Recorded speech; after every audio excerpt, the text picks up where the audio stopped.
sembra andare contro quello che stai vivendo e magari noi pensiamo che una determinata cosa sia la cosa giusta, ma magari il Signore ci vuole portare da un'altra parte. E quindi che in questo momento possiamo riconoscere che Lui è il nostro Padre, che lo Spirito Santo abita in noi e che ci guida nelle nostre vite, ci guida nella nostra camminata cristiana e Lui sa cosa dobbiamo fare, cosa è giusto, cosa è sbagliato e che possiamo farci guidare da Lui.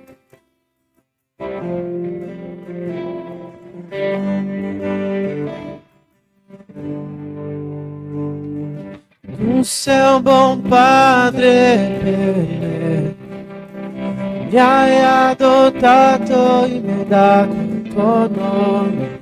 Abba, Padre, amo che mi chiami figlio. Cantiamo insieme. Tu sei un buon padre, mi hai adottato e mi hai dato il tuo nome. Abba, Padre, amo che mi chiami figlio.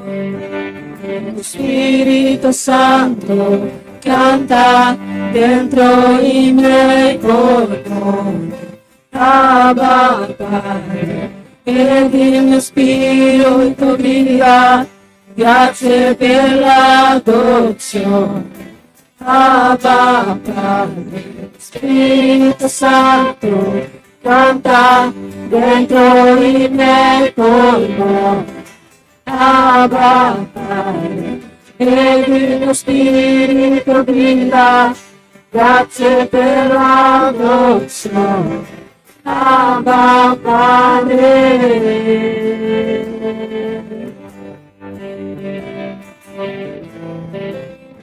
Che possiamo avere la certezza che non c'è nessuna cosa che può separarci dall'amore di Dio. Una volta che abbiamo scelto che Lui è nostro Padre, una volta che abbiamo scelto Gesù Cristo come nostro Salvatore, non c'è cosa che possa separarci dal suo amore. E questo vuol dire che in tanti momenti, quando pensiamo di essere persi, di non sapere cosa fare, quando pensiamo che non c'è speranza per le nostre vite, dobbiamo guardare al suo amore. Perché in quel momento non siamo lontani o distanti da Dio, non siamo lontani o distanti dal sacrificio che Cristo ha fatto in croce per noi.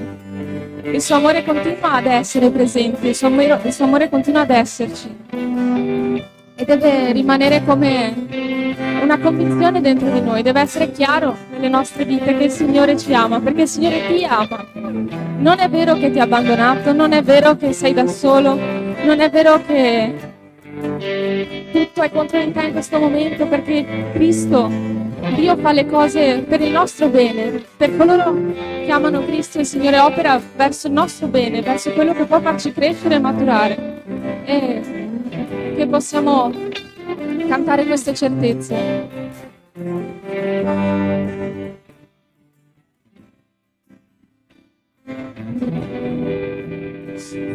Altezza, profondità del potere, ciò che verrà potrà mai separarmi dal tuo amore. Altezza, profondità del potenza, e ciò che verrà potrà mai separarmi dal tuo amore. Lealtezza Lealtezza e nessuna profondità, potenza, e ciò che verrà potrà mai separarmi dal tuo amore.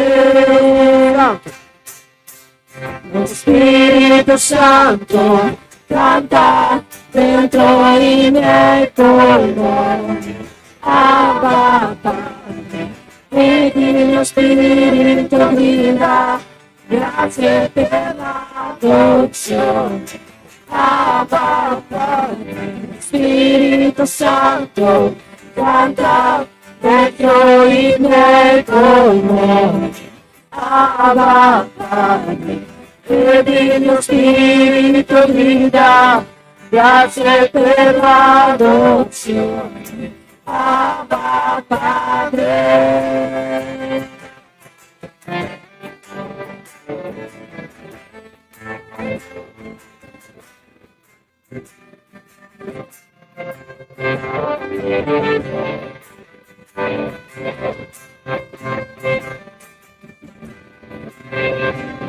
Altezza, di profondità, di potenza, che ciò che verrà potrà mai separarmi dal tuo amore.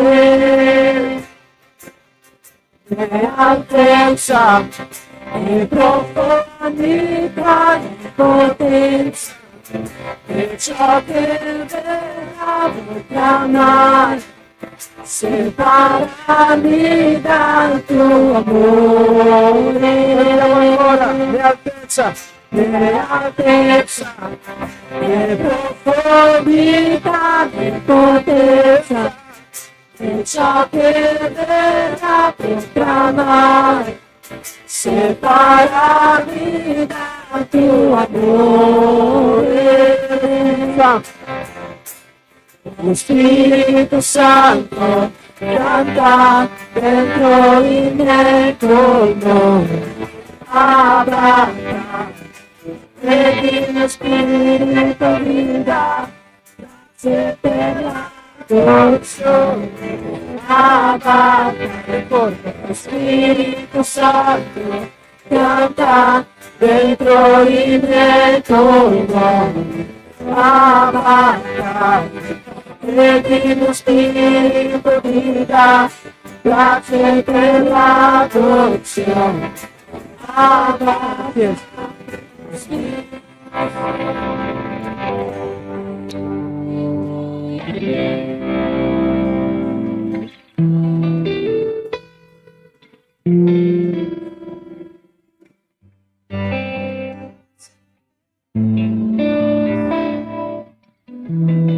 ancora cantiamo.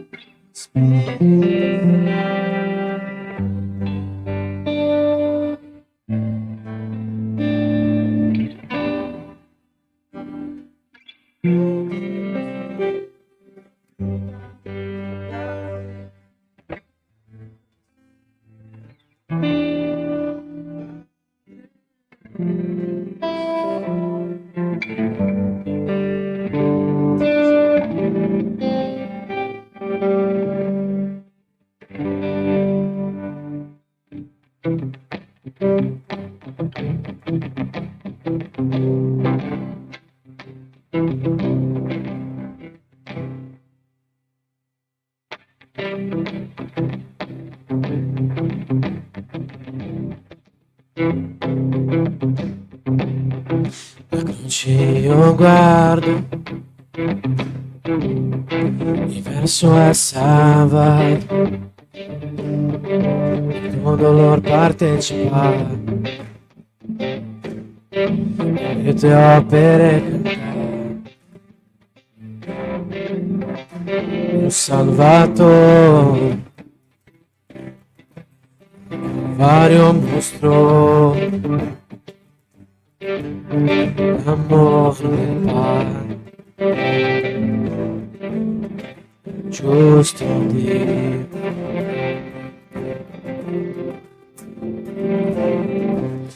La croce chiamassi gentilmente e attrasse Dio concertato e vicino lamentato dal tuo amore.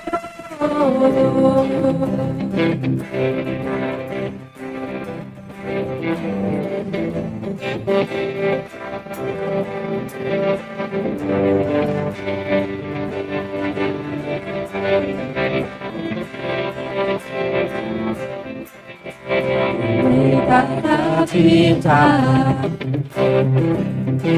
grazie riceve la sua croce.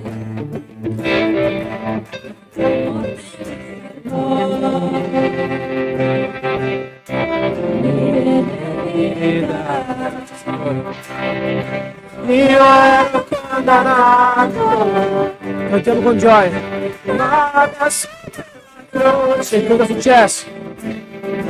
Io fui riconciliato, gloria a Gesù. Alla croce mi chiamasti gentilmente, mia pace Dio sconcertato, mi avvicino spaventato dal tuo amore. Dalla croce mi chiamasti gentilmente, mia pace Dio sconcertato, mi avvicino spaventato dal tuo amore, sconvolgente tuo amore.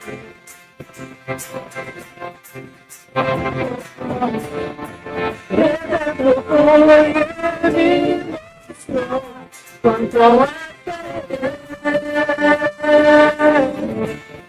sconvolgente tuo amore.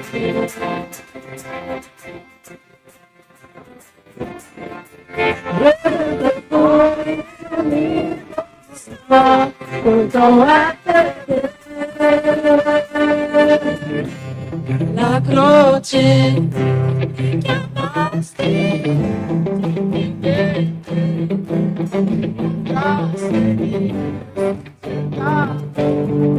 mi avvicino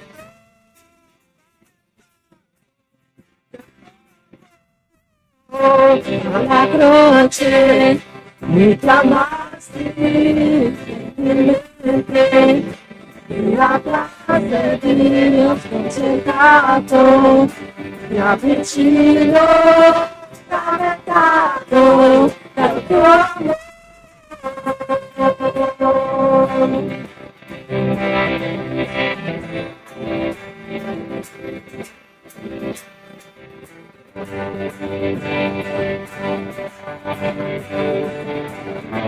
Spaventato dal tuo amore.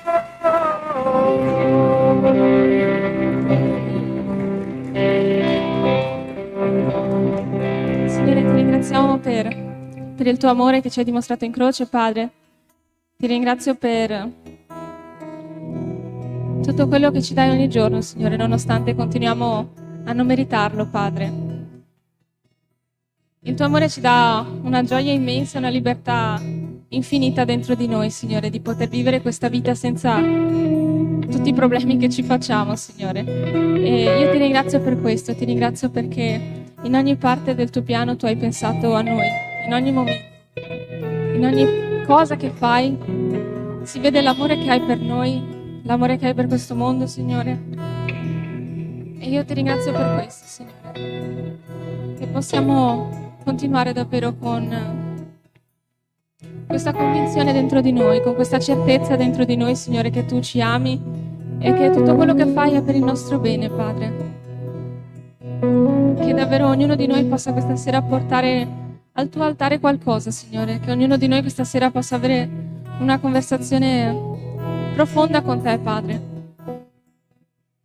che parte dal profondo del nostro cuore, Signore, che possiamo aprire i nostri cuori a te, che possiamo liberarci da tutto quello che ci tiene dall'avvicinarci di più a te, Signore, che possiamo poter sentire la tua presenza, Signore, sentire la tua voce, sentire il tuo amore, sentire il tuo abbraccio.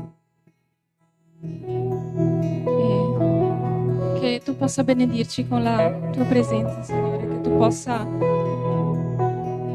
continuare ad essere quello che sei, che so che continuerai ad esserlo, Signore, ma non so come spiegarlo, Padre. Io ti ringrazio davvero per tutto ciò che sei, tutto ciò che fai, e senza di te non siamo niente. E io ti ringrazio perché ci dai una ragione, uno scopo per essere qua. Senza di te saremmo persi. E quindi io ti ringrazio per la tua presenza, Signore, nel nome di Gesù.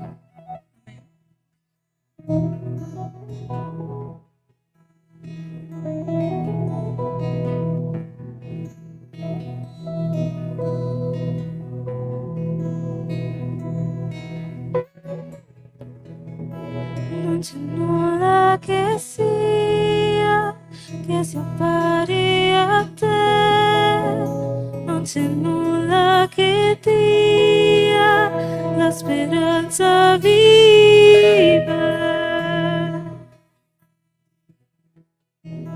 la presenza tua.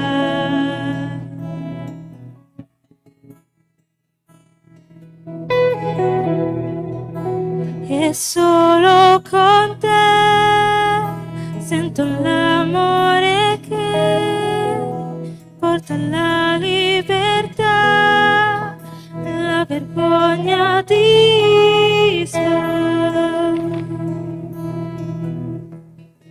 la presenza tua.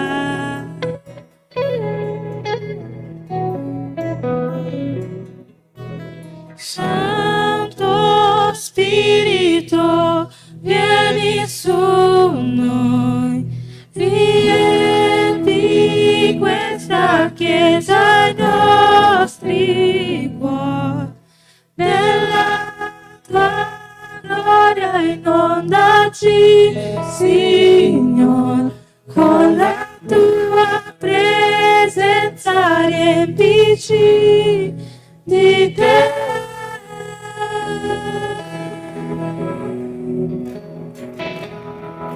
Di te.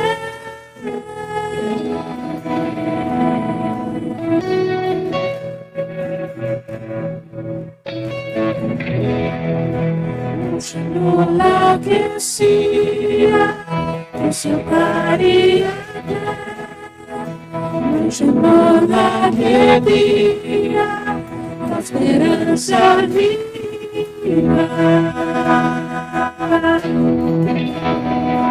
la presenza tua.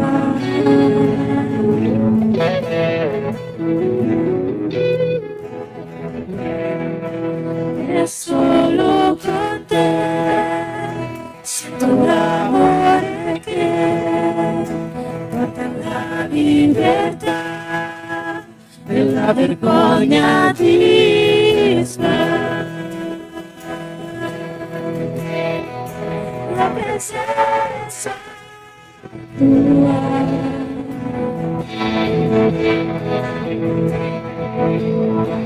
Santo Spirito, vieni su noi, riempi questa chiesa, i nostri cuori, inondaci, Signore, con la tua presenza riempici di te. Santo Spirito, vieni su noi, riempi questa chiesa, i nostri cuori, della tua inondaci, Signore, con la tua presenza riempici di te.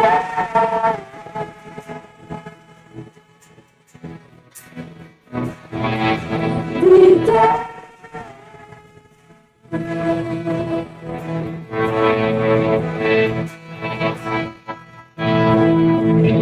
Voglio essere più cosciente della tua presenza, realizzare la grandezza della tua gloria. Voglio essere più cosciente della tua presenza, realizzare la grandezza della tua gloria. Voglio essere più cosciente della tua presenza, realizzare della grandezza della tua gloria. Vorrei essere più cosciente della tua presenza, della grandezza della tua gloria. Santo Spirito, vieni su noi.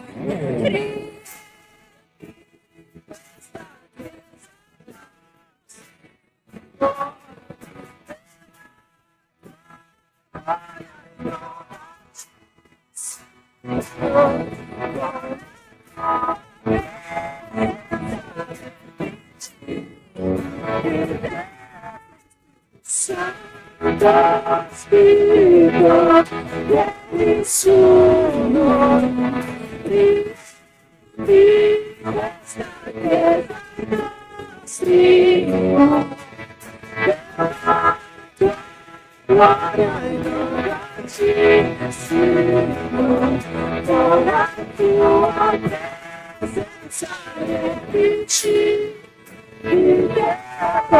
Santo Spirito.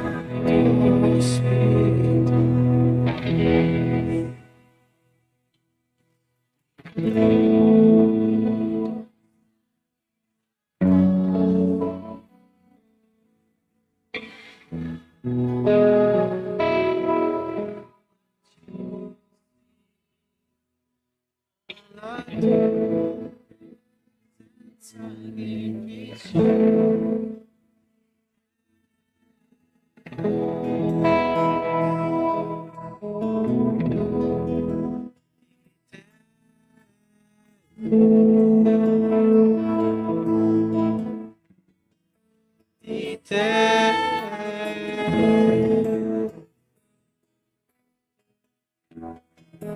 di te,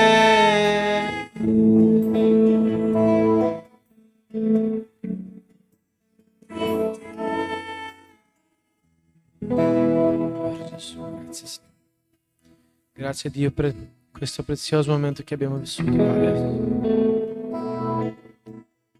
Noi siamo sicuri che abbiamo la tua presenza e che il Signore è in mezzo a noi. E possiamo sentire i nostri cuori essere riempiti da te, Signore. Nonostante tutte le situazioni che ci hanno provato a svuotare le nostre vite, i nostri sentimenti e anche la nostra connessione con te. In questo momento noi siamo veramente collegati con te, Gesù. Benedico, Padre, la Junior che farà la predica oggi. Benedica ogni fratello che è qua oggi e che possiamo veramente, Padre, assorbire quello che tu hai per noi. Nel nome di Gesù. Amen.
Buonasera.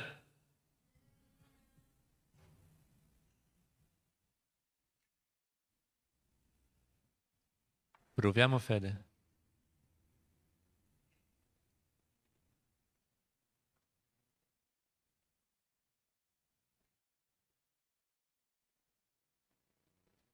Bene, bene, andate, grazie.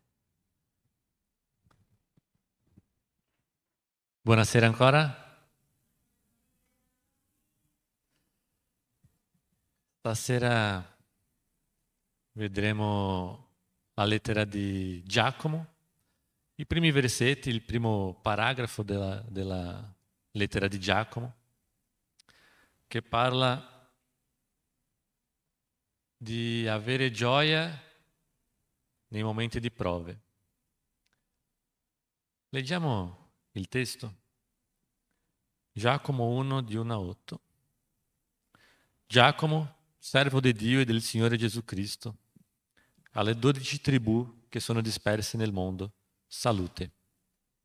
Fratelli miei, considerate una grande gioia quando venite a trovarvi in prove svariate, sapendo che la prova della vostra fede produce costanza. E la costanza compie pienamente l'opera sua in voi, perché siate perfetti e completi, di nulla mancanti. Se poi qualcuno di voi manca di saggezza, la chieda a Dio che dona a tutti generosamente, senza rinfacciare, e gli sarà data. Ma la chieda con fede, senza dubitare, perché chi dubita è simile a un'onda del mare, agitata del vento e spinta qua e là. Un tale uomo non pensi di ricevere cosa dal Signore, perché è di animo doppio, instabile in tutte le sue vie. Preghiamo. Signore, che in questo momento tu possa parlare al nostro cuore, Signore, modellare il nostro cuore, trasformarlo, e che stasera possiamo uscire di qui più simili a te, disposti a mettere in pratica tutto quello che abbiamo imparato. In nome di tuo Figlio amato Gesù. Amen. Un attimino.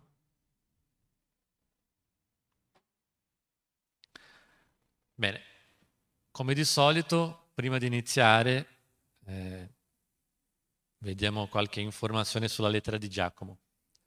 È stata scritta più o meno tra gli anni 45 e 50, fa parte di quello che chiamiamo le epistole generali, cioè le lettere che sono state scritte non con una destinazione specifica, non una chiesa o una città, ma a tutti i credenti. In particolare questo, come abbiamo visto nel verso 1, non solo ai credenti, ma più specificamente ai giudei cristiani. E tra la Bibbia e il Nuovo Testamento cita 4 Giacomo. Giacomo. 4 Giacomo. 4 persone che si chiamavano Giacomo, meglio così. Tra loro, probabilmente il Giacomo autore della lettera è quello Giacomo, fratello di Gesù. Questo perché l'anno che, insomma, tra i 45 e i 50, che è quando è stata scritta la lettera, combatte, si dice, è più vicino a quello che sarebbe opportuno per il Giacomo, che poi è stato il leader della chiesa di Gerusalemme. E anche il greco utilizzato in quella lettera è molto simile al discorso di Giacomo che troviamo sul libro di Atti degli Apostoli, il Concilio di Gerusalemme. Il contenuto della lettera è come i cristiani devono comportarsi. Comportarsi, giusto? Come i cristiani devono comportarsi. È una lettera molto semplice e pratica.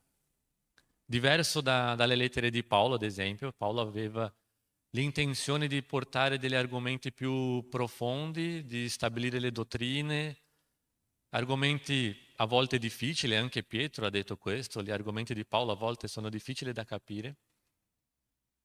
Giacomo, come stava scrivendo, già per credenti, probabilmente ha presupposto che quelle persone avevano già le dottrine ben stabilite e ha avuto un approccio un po' diverso. Insomma, non mi approfondisco così tanto nelle dottrine, piuttosto spiego come dovrebbe essere il comportamento, le azioni e le attitudini dei cristiani.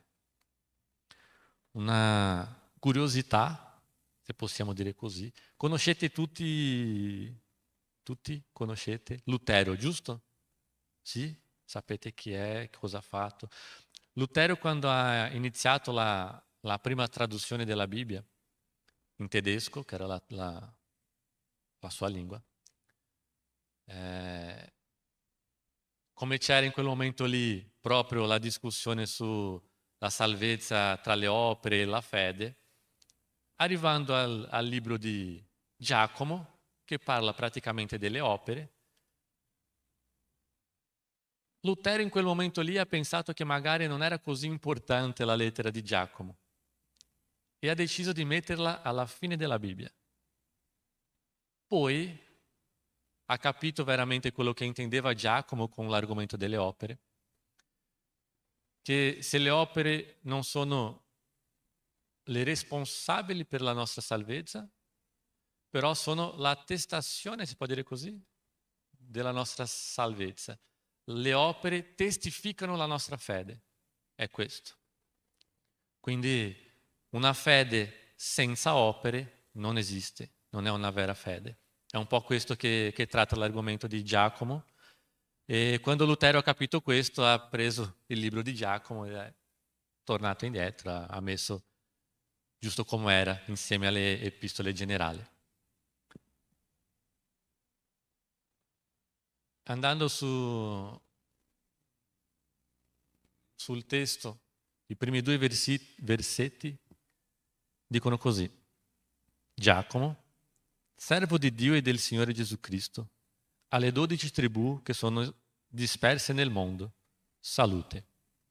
Fratelli miei, considerate una grande gioia quando venite a trovarvi in prove svariate. Qui parlando ancora un po' del contesto della lettera, immaginiamo che gli ebrei erano un popolo che, soprattutto dopo l'invasione dell'impero assirio, loro sono stati dispersi per il mondo. Erano tutti tra virgolette, modo di dire, erano stranieri nelle terre dove vivevano, in un periodo in cui gli stranieri erano disprezzati, molte volte addirittura odiati. Poi, come se non bastasse, loro erano ebrei, quindi erano odiati per essere stranieri, erano odiati per essere chi erano, per la loro identità. E Giacomo sta scrivendo non per tutti gli ebrei, ma per gli ebrei cristiani, che erano odiati persino tra i propri ebrei. Cioè, riuscite a capire per chi Giacomo sta scrivendo? Non bastasse tutto questo, c'erano anche le prove personali, diciamo così, problemi familiari, problemi di salute, problemi di relazione, non so, problemi economici, diversi problemi. Problemi che questi che tutti noi abbiamo, giusto? Uno o l'altro, a volte sì, a volte no, però in un determinato momento tutti noi abbiamo avuto o avremo uno di questi problemi. Nessuno di noi però è stato odiato come quelle persone lì. Quella era la loro situazione. Oltre il loro problema, i loro problemi personali, avevano tutto quel problema lì che girava intorno a loro, tutto quell'odio. E arriva Giacomo e dice, dovete ringraziare, dovete provare grande gioia per il fatto che state affrontando tutto questo. È già difficile capire questo dal nostro punto di vista, dal nostro aspetto. Immaginate quelle persone in quella situazione ricevendo questa lettera da Giacomo, che dice, dovete trovare gioia. So quello che state affrontando, ma comunque dovete trovare gioia. Ma perché? Che senso ha? Versi 3 e 4. Sapendo che la prova della vostra fede produce costanza, e la costanza compie pienamente l'opera sua in voi, perché siate perfetti e completi, di nulla mancanti. Sia la nostra maturità che la nostra integrità come cristiani non sono donate. Non è che appena decidiamo di seguire a Cristo siamo già credenti, maturi, pronti ad affrontare tutto. No, tutto questo viene modellato in noi, viene forgiato. Forgiato, si può dire utilizzare questa parola? Viene forgiato in noi. C'è tutta una procedura che dobbiamo attraversare per arrivare al punto in cui Dio ci guarda e dice: adesso sì, adesso avete raggiunto quel punto in cui volevo.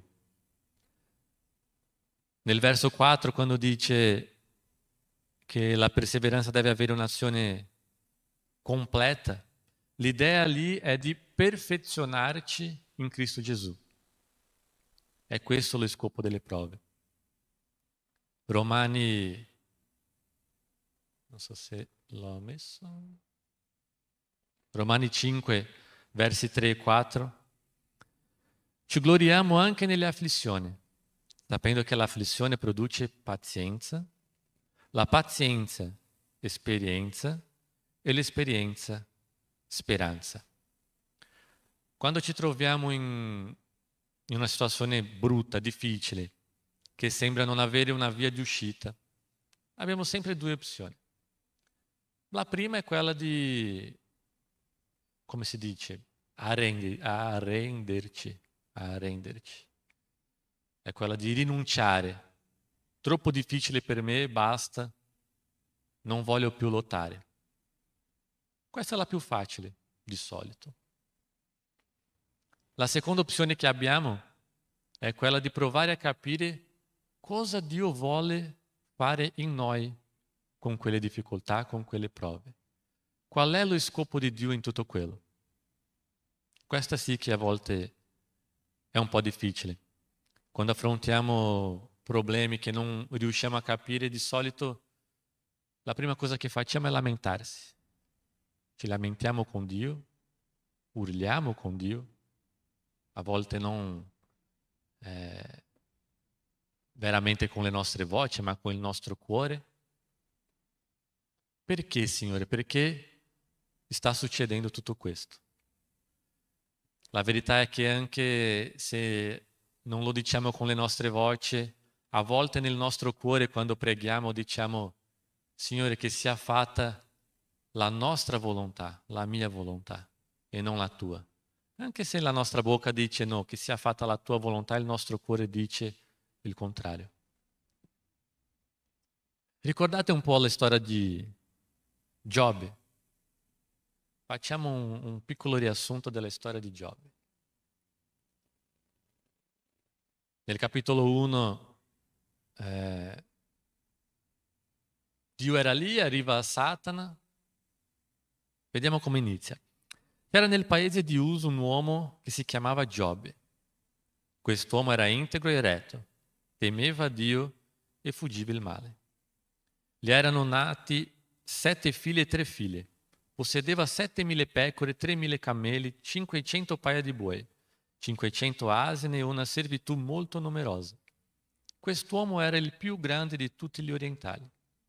I suoi figli erano soliti andare gli uni dagli altri e a turno organizzavano una festa e mandavano a chiamare le loro 3 sorelle perché venissero a mangiare e a bere con loro. Quando i giorni della festa terminavano, Giobbe li faceva venire per purificarli. Si alzava di buon mattino e offriva un olocausto per ciascuno di essi, perché diceva: può darsi che i miei figli abbiano peccato e abbiano rinnegato Dio in cuor loro. Giobbe faceva sempre così. E allora arriva Satana e mette in dubbio l'integrità di Giobbe, nel senso, forse è così bravo perché ha di tutto, la sua vita è perfetta, non ha problemi, forse è per questo. E Dio quindi cosa fa? Dal verso 13 al 22. Un giorno mentre i suoi figli e le sue figlie mangiavano e bevevano vino, insomma ha saltato un pezzo, Dio dice: allora vai lì, fai quello che vuoi, basta non toccarlo. Cosa è successo? Un giorno, mentre i suoi figli e le sue figlie mangiavano e bevevano vino in casa del loro fratello maggiore, giunse a Giobbe un messaggero a dirgli: i boi stavano arando e le asine pascolavano là vicino, quando ecco i sabei che sono piombati loro addosso e li hanno portati via. Hanno passato a fil di spada i servi. Io solo sono potuto scampare per venirtelo a dire. Quello parlava ancora quando ne giunse un altro a dire: il fuoco di Dio è caduto dal cielo, ha colpito le pecore e i servi e li ha divorati. Io solo sono potuto scampare per venirtelo a dire. Quello parlava ancora quando ne giunse un altro a dire: i Caldei hanno formato 3 bande, si sono gettati sui cameli e li hanno portati via. Hanno passato a fil di spalla i servi. Io solo sono potuto scampare per venirtelo a dire. Quando parlava ancora, giunse un altro a dire: i tuoi figli e le tue figlie mangiavano e bevevano vino in casa del loro fratello maggiore. Ed ecco che un gran vento, venuto dall'altra parte del deserto, ha investito i 4 canti della casa, che è caduta sui giovani, e essi sono morti. Io solo sono potuto scampare per venirtelo a dire. Tutto questo è capitato insieme. Quell'uomo che aveva di tutto, una famiglia bella, era ricco, da un momento all'altro ha perso assolutamente tutto. Qual è stata la reazione di Giobbe?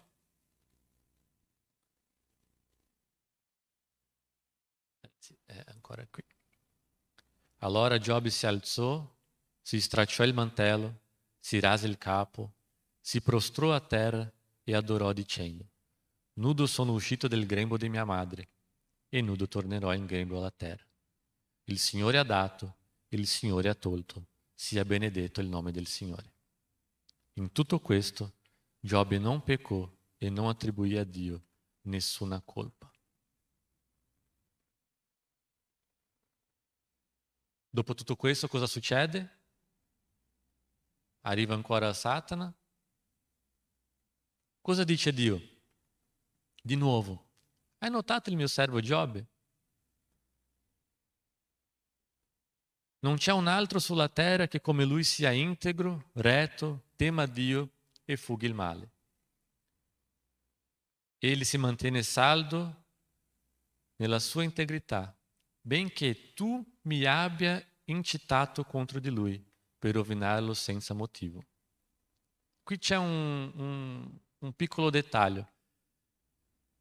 Se nella prima parte del testo sembra che è stato Satana a fare tutto, giusto? Satana va lì e dice: ma lui ha la vita perfetta, e Dio che risponde: vai, basta che non lo tocchi, non lo faccia male.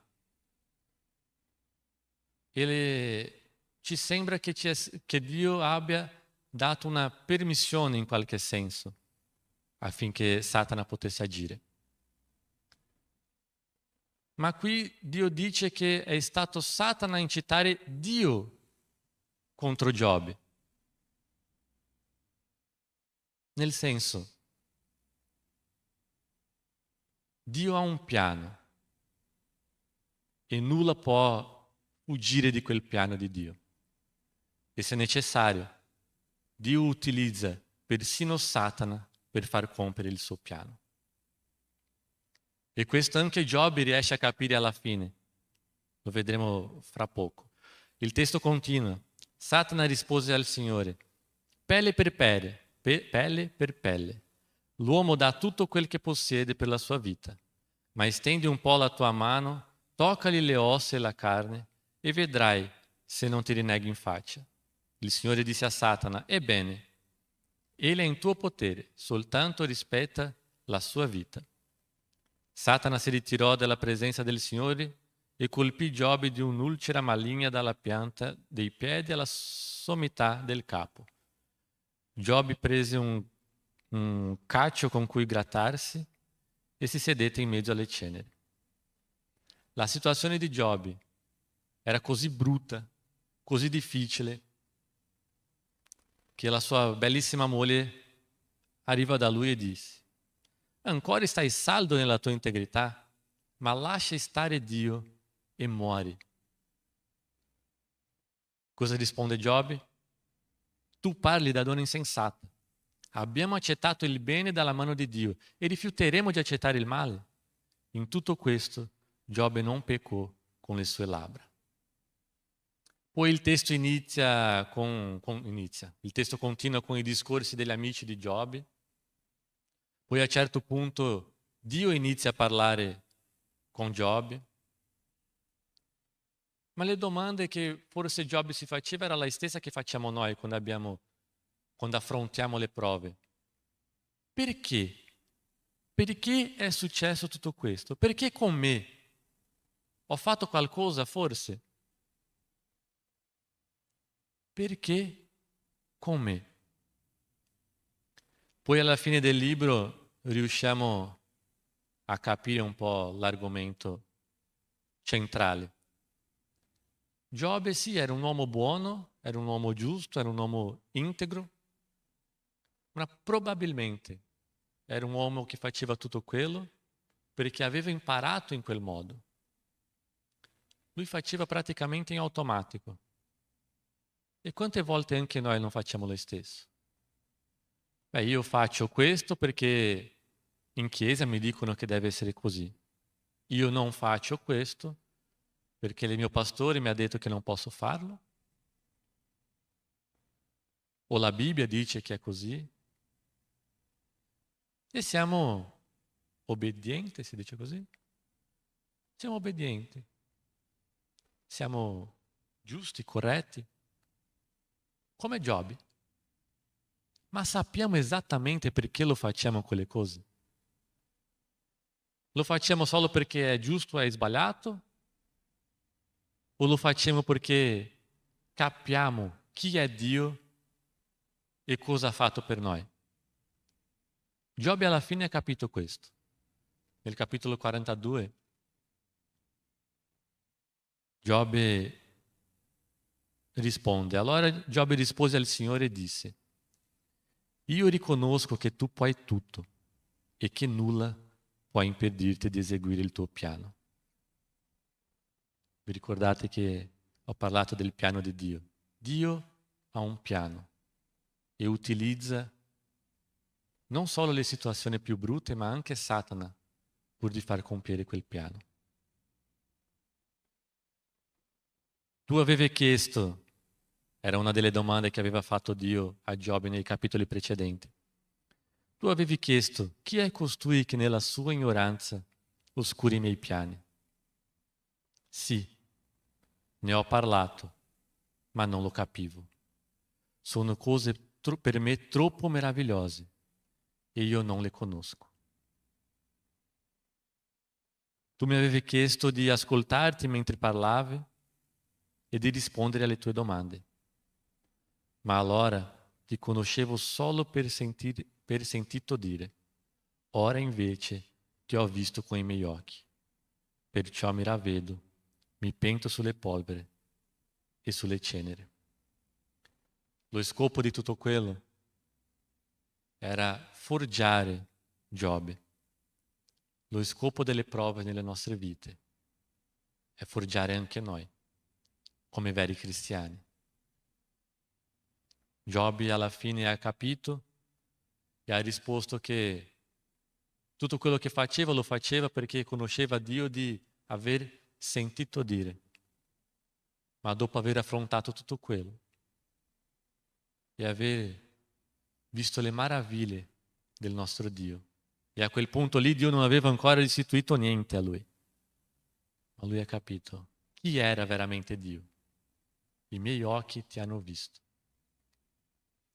Ma Junior, e sbagliare il mio nome è un po'... Junior, e se non sono abbastanza saggio da capire qual è la volontà di Dio per me con quelle prove che sto affrontando? Torniamo al testo di Giacomo, versi 5 e 8. Se poi qualcuno di voi manca di saggezza, la chieda a Dio, che dona a tutti generosamente senza rinfacciare, e gli sarà data. ma la chieda con fede, senza dubitare, perché chi dubita è simile a un'onda del mare agitata dal vento e spinta qua e là. Un tale uomo non pensi di ricevere qualcosa dal Signore, perché è di animo doppio, instabile in tutte le sue vie. La domanda qui è: vogliamo veramente capire qual è la volontà di Dio? Vogliamo veramente capire qual è il scopo di quelle prove che stiamo affrontando? Vogliamo capire cos'è che Dio ha pianificato per noi con tutto quello?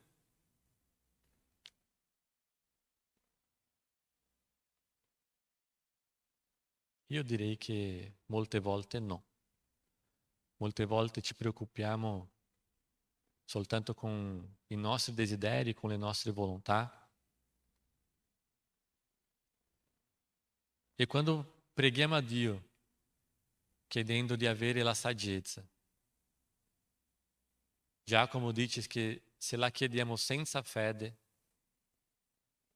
non ha senso. Se chiediamo senza fede non la riceveremo. Chiedere senza fede è ipocrisia. Il problema è che spesso quando affrontiamo le prove, quando chiediamo a Dio di magari avere questa saggezza per capire cos'è che Lui vuole per noi, in realtà nel nostro cuore non è quello che vogliamo. Noi non vogliamo capire, noi vogliamo quello che ci è stato tolto.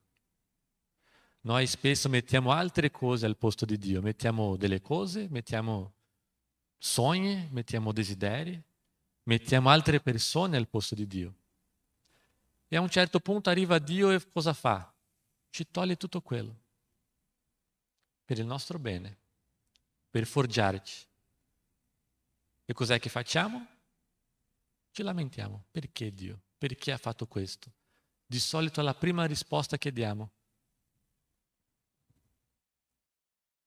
Difficilmente la prima cosa che facciamo è provare a capire il come e il perché delle cose.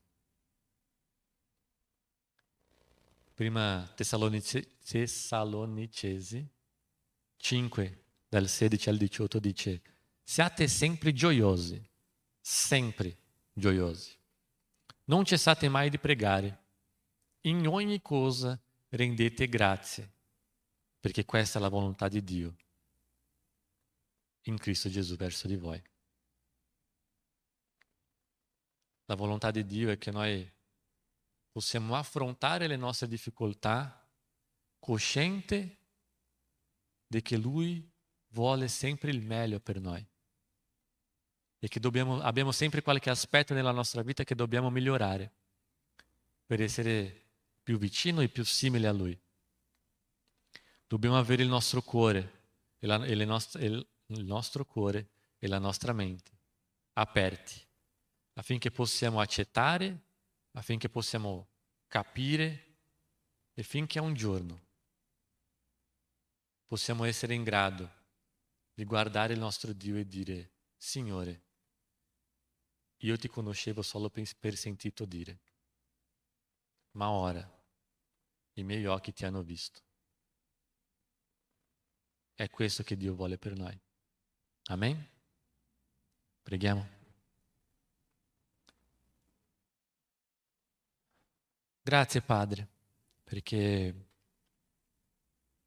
anche se spesso non riusciamo a capire, o se spesso non vogliamo neanche capire la tua volontà,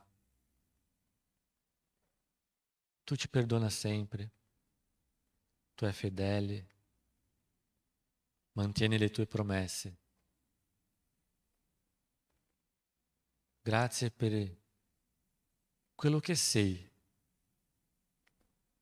Grazie per quello che hai fatto per noi. Grazie per il sacrificio del tuo figlio nella croce, affinché tutti noi, veri cristiani, che amano il Signore, possiamo un giorno trovarti, Padre. E che in quel momento lì possiamo veramente dire che ti conoscevamo solo di aver sentito dire, ma che ora i nostri occhi ti vedono, Signore. Ti ringrazio in nome di tuo Figlio amato Gesù. Amen.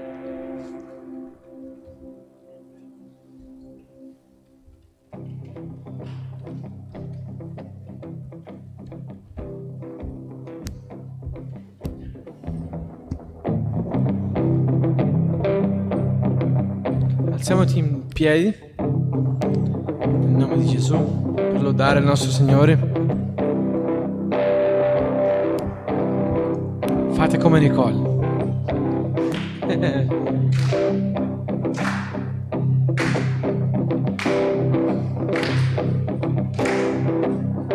La croce io guardo,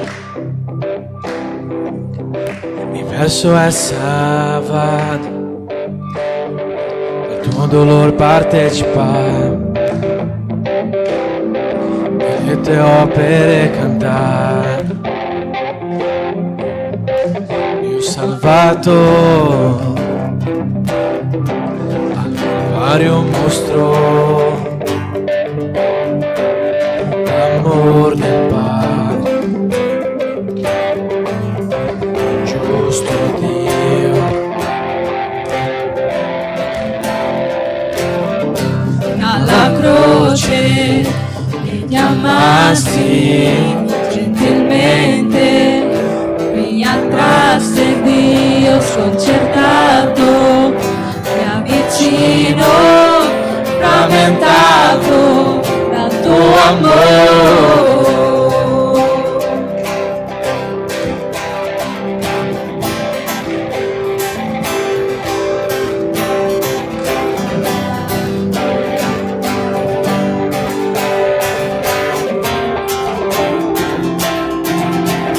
Meritata vita, grazia riceve per la sua croce, dalla morte mi salvò,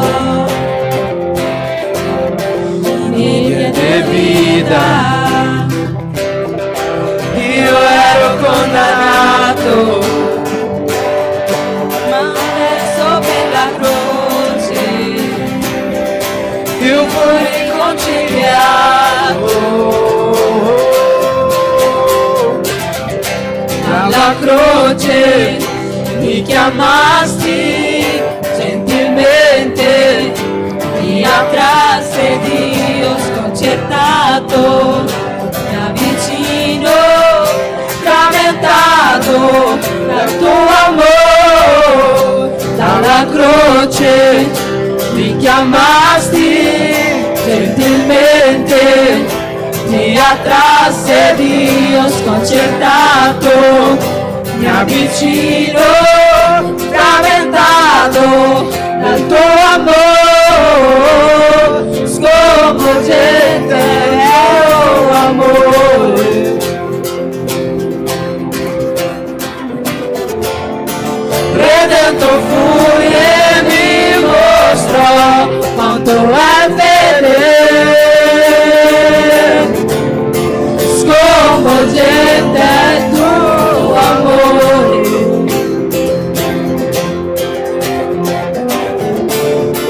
Redento fui e mi mostrò quanto è fedele. Alla croce mi chiamasti gentilmente, mi attrasse Dio sconcertato, mi avvicino frammentato dal tuo amore. Dalla croce mi chiamasti gentilmente, mi attrasse Dio sconcertato, mi avvicino frammentato dal tuo amore.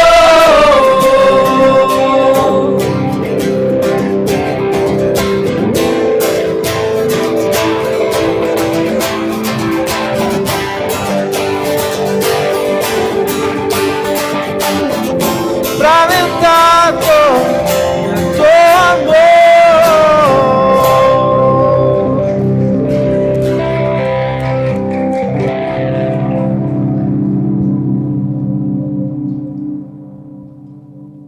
Ok, passiamo allora ai nostri avvisi di stasera. Domani alle ore 18 celebreremo l'anniversario della Chiesa, quindi alle ore 18 no, ho detto le ore 10:30. Alle 10:30, quindi siete tutti invitati ad esserci. Il 29 marzo avremo il Rallegrati e c'è stato un cambio di posto dove sarà. Quindi il Rallegrati il 29 marzo sarà qua a Treviso, credo nell'altra sala. Quindi alle 18:30 normalmente, però qua a Treviso invece che a Pordenone. Ok? Avete capito? Dove sarà il Rallegrati?